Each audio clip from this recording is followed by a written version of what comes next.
तो सस्ती एक्टिविटी हो गई है। अब साउंड रिफ्लेक्ट करती है। साउंड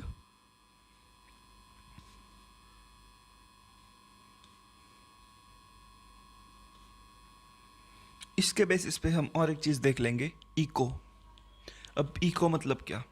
अब आपको इको, अगर आप कभी हिल स्टेशन पे गए होंगे और वहाँ पे आपने कभी देखा होगा ना, तो आप लोगों को ये भी दिख जाएगा कि अ, आपकी साउंड आपको कई बार डबल आ जाती है।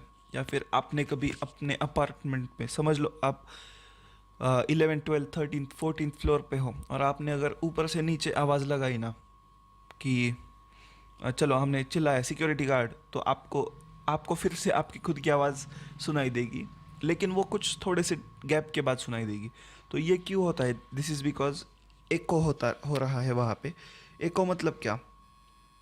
कुछ ऐसा सरफेस है, आप यहाँ से बोल रहे हो सिक्योरिटी, तो वो यहाँ से बोला हुआ आ रहा है, आ रहा है, आ रहा है, आ रहा है, रिफ्लेक्ट होके वापस साउंड जा रही है, जा रही है, जा रही है, जा रही है, जा रही है, जा रही है, जा रही है, जा रही है, और फिर आप ये क्यूट से प्राणी,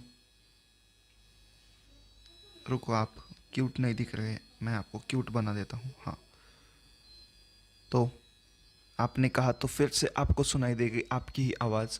तो दिस इज़ इको। अब ये इको बनने के लिए ना कुछ ऐसी फेवरेबल कंडीशंस होनी चाहिए, तब आपको इको सुनाई देगा। कई कई जगहों पे ना इको पॉइंट्स भी होते हैं जहाँ पे आपका कहा हुआ ही आपको फिर से सुनाई देता है। गोल गुंबज में भी शायद आपको इको सुनाई पड़ जाता है शायद, मुझे इतना आइडिया नहीं है, लेकिन महाबलेश्वर में शायद इको पॉइंट है। कई सारी और जगहों पे इको पॉइंट्स आपको दिख जाएंगे। इफ़ वी शाउट, मैं देख रहा था रिकॉर्डिंग चालू है, यानी यहाँ पे मेरा कैमरा है। वैसे अगर आपको मैं यहाँ पे देखता हुआ दिख जाऊँगा तो यहाँ पे एक स्क्रीन है, यहाँ पे मेरा कैमरा है, शायद उसी वजह से मैं यहाँ पे देखता हुआ आपको दिख रहा हूँ, लेकिन कोई प्रॉब्लम नहीं। इफ़ वी शाउट और clap near a suitable reflecting object such as tall building or a mountain, we will hear the same sound again a little later. This is the echo. This sound which we hear is called as echo. The sensation of sound persists in our brain for about 0.1 second. तो हमने जो कहा है ना, तूने जो, तो आपने जो कहा है ना, वो आपके दिमाग में सिर्फ 0.1 सेकेंड तक रहता है। उसके बाद आपको अगर कोई आवाज़ सुनाई दी तो वो आप लोगों को सुनाई देगी। तो to hear a distinct echo, the time interval between the original sound and the reflected sound must be at least 0.1 second. तो आप लोगों को इको सुनने के लिए 0.1 सेकेंड की गैप की ज़रूरत है, तो ये कहा गया है। तो आप लोगों को अगर कभी वॉइस सुननी है आपकी खुद की, तो कुछ इस तरीके के बिल्डिंग पे आपको आवाज़ लगानी चाहिए, तो जहाँ पर आप लोगों को 0.1 सेकेंड के बाद ही वॉइस सुनाई दे, तो तभी आपको इको सुनाई देगा। हर लाइन इंपॉर्टेंट है, आई विल इलेबरेट। तो अब देखो, ये हम पढ़ने वाले थे, लेकिन हमने इसी के कुछ पार्ट्स तक, पार्ट्स में तोड़ तोड़ के आपको पूरी की पूरी कैलकुलेशन समझानी है। अब तो हम समझाएंगे।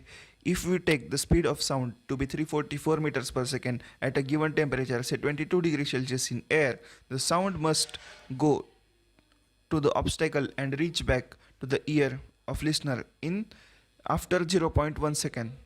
तो देखो 344 मीटर्स, अब ये स्पीड से हमें क्या पता चल जाता है कि ये 1 सेकेंड में जा रही है, तो 0.1 सेकेंड में ये कितना डिस्टेंस ट्रैवल करना चाहिए। तो देखो क्रॉस मल्टीप्लिकेशन नहीं, तो चलो मैं बता देता हूँ। 344 मीटर्स 1 सेकेंड में, तो फिर 0.1 सेकेंड में 34.4 metres. Am I right? Hence, the total distance covered by the sound from point of generation and reflecting back should be at least इतना मीटर्स। तो आप लोगों का टोटल डिस्टेंस साउंड का कम से कम 34.4 मीटर्स चाहिए, ताकि आप लोगों को ही आपकी आवाज़ फिर से सुनाई दे। तो अगर पूरा डिस्टेंस अगर 34.4 मीटर है, thus the hearing distance distinct thus for hearing distinct echoes, the minimum distance of obstacle from the source of the sound must be half of the distance that is. अब देखो ये हो गई total distance, तो आप लोगों को सिर्फ हाफ डिस्टेंस चाहिए ना, ताकि आपको इको मतलब आपकी आवाज़ जाके फिर वापस आ जाए, तो इतना जाएगी। जाना और आना इज इक्वल टू 34.4 मीटर्स। अब देखो जाना और आना इज 34.4 मीटर्स, तो फिर सिर्फ जाना कितना हो गया, डिवाइड बाई 2, 17.2, तो ये हो जाता है सिर्फ जाने वाला साउंड, और आने वाले को 17.2 मीटर सी वापस ट्रैवल करके आना पड़ेगा। अब जिन लोगों को समझ में नहीं आया, मैं आपको डायग्रामेटिकली प्यार से, बहुत मोहब्बत से, बहुत आराम से पढ़ाऊँगा। देखो आप इस चोटी पे खड़े हो,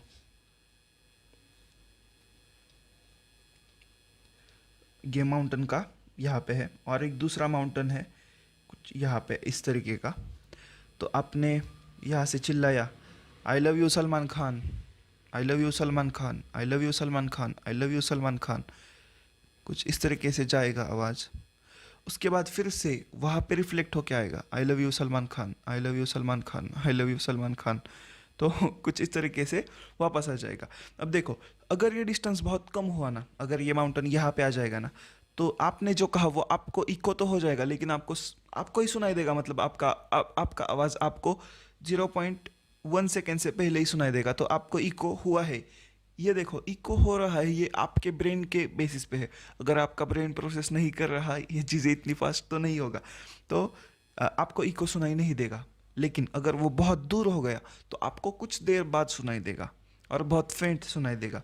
तो कम से कम डिस्टेंस जिसके अंदर आप लोगों को सुनाई दे सके, तो वो कितना होगा। देखो साउंड ट्रैवल करता है 344 मीटर्स एक सेकेंड में। अब सर ये आपने कहाँ से, अब इसको कहाँ से आपने, मतलब ये आप कैसे कह सकते हो।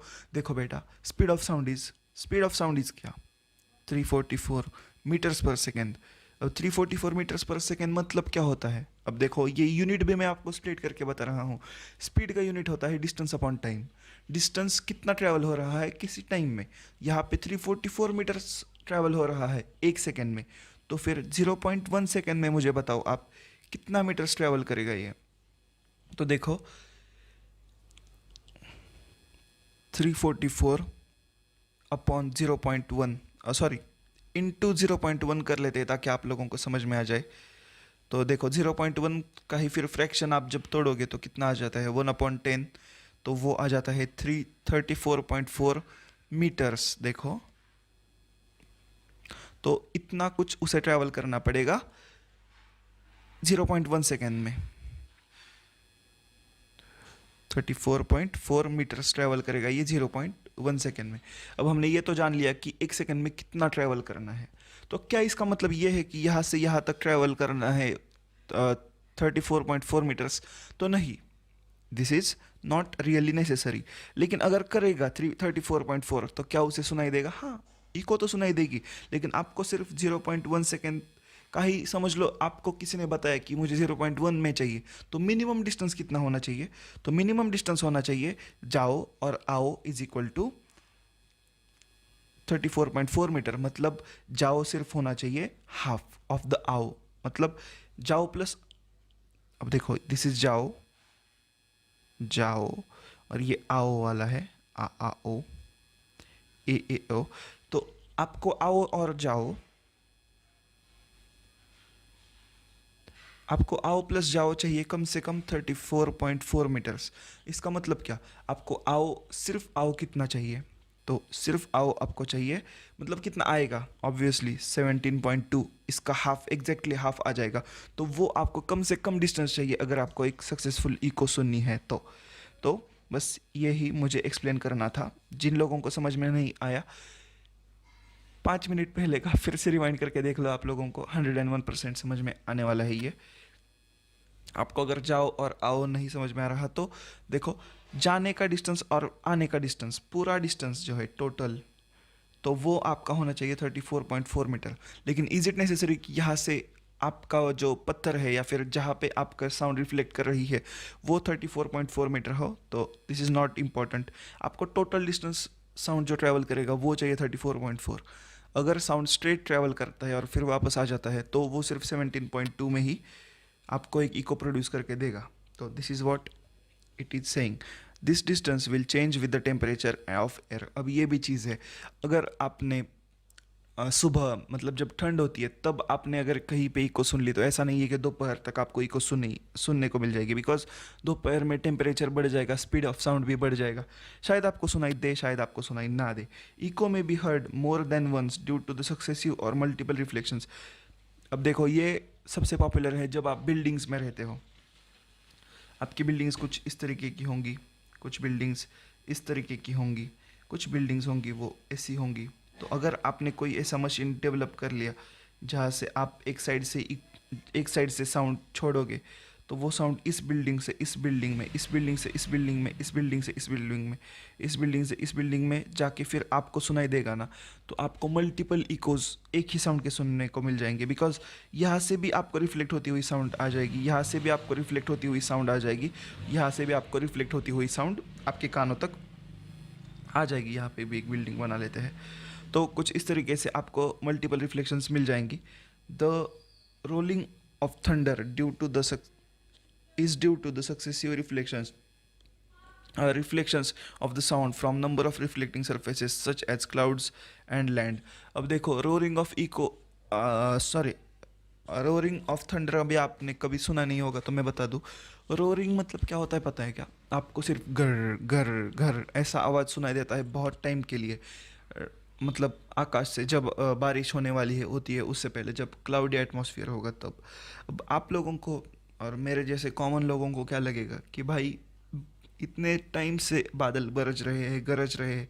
हाँ, बादलों का गरजना, सिंह गर्जना सुना होगा, तो उस तरीके से बादलों का गरजना is called as roar of thunder. तो उस टाइम पे ना आप लोगों को लगेगा भाई कितने टाइम से बज रहे हैं, तो this is not because clouds बहुत टाइम से बज रहे हैं। अब ये देखो, ये आपकी धरती माँ ग्रीन कलर की, ये आपके क्लाउड्स ब्लू कलर के। तो यहाँ पे एक्चुअली हो रहा क्या होता है पता है क्या? साउंड ऐसे ऐसे ऐसे ऐसे ऐसे ऐसे ऐसे ट्रैवल कर रहा होता है और आपको वही साउंड बार बार सुनाई देती है, इसी वजह से आपको रोरिंग सुनाई देगी। लेकिन रियल लाइफ में बारिश कहीं और ही हो रही होती है। तो दिस इज द